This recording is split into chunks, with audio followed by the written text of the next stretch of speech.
周生來自知多啲 ，Hello， 歡迎大家收睇 Henny 嘅地產頻道。網上咧已經有好多嘅地產同行出過影片，係關於中山買樓防中伏嘅攻略。咁 Henny 咧喺中山從事呢一行咧，亦都係10幾年啦。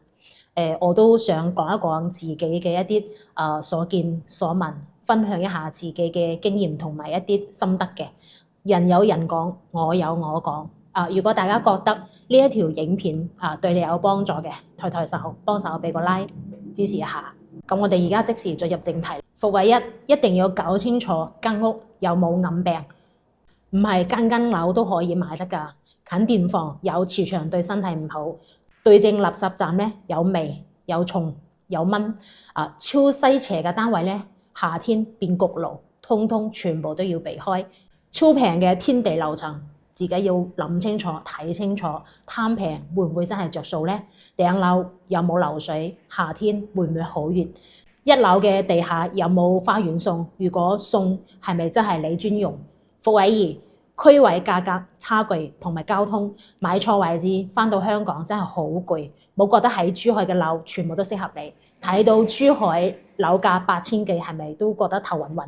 雖然都係珠海啦，但係咧市區同埋斗門嘅樓價相差好多倍。從斗門揸車到珠海嘅客運咧，都係要半個鐘以上嘅。伏位3，你究竟想買咩環境呢？諗清楚之後落手啊！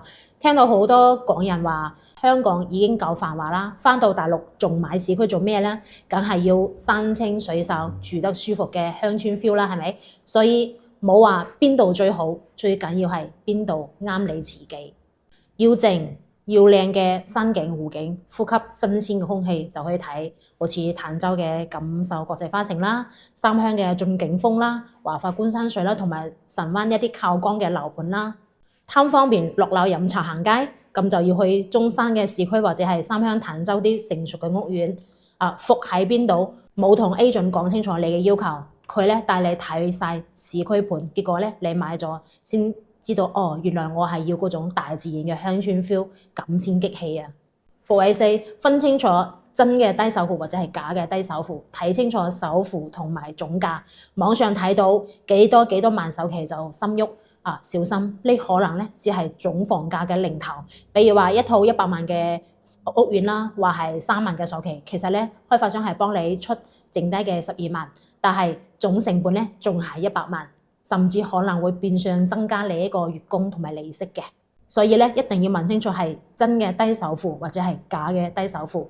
伏位5，畫餅式嘅偏遠盤對於嗰啲聲稱未來有地鐵啦、大商場啦，但係而家周邊一片荒蕪嘅樓盤要特別小心啦，因為配套落地需要好長嘅時間，仲有存在好多唔確定性嘅一個因素，呢個概率係比較高嘅。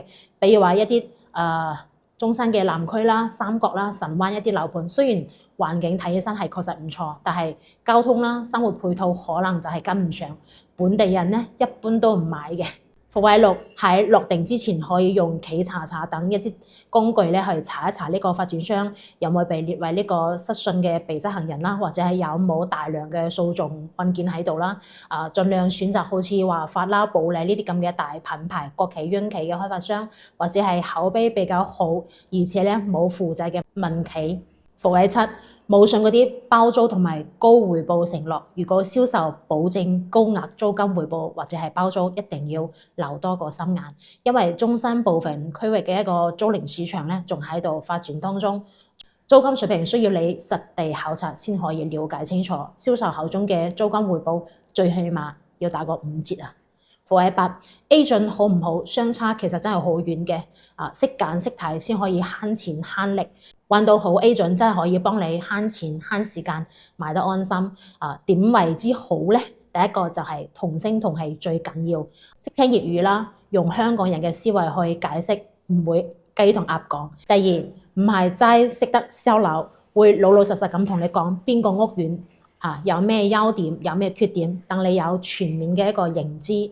第三，醒目貼心咁為你服務，免費專車接送啦，唔使你自己轉到頭暈暈啊！會邀請你品嚐中山地道嘅美食，一面睇樓一面度假，開心又抵。短時間內可以同你講清楚呢個屋苑嘅重點，唔會浪費你嘅時間睇埋一籮筐嘅復盤。咁好啦，我哋呢一期防中伏嘅內容就差唔多啦。咁以後 Henny 如果諗到其他嘅內容咧，我再補充。如果大家想了解更多中山生活啦同埋樓盤嘅資訊，歡迎訂閱 Henny 嘅頻道，或者按照影片上方嘅聯繫方式揾到 Henny，我哋再深入去交流。我哋下期再見啦，拜拜。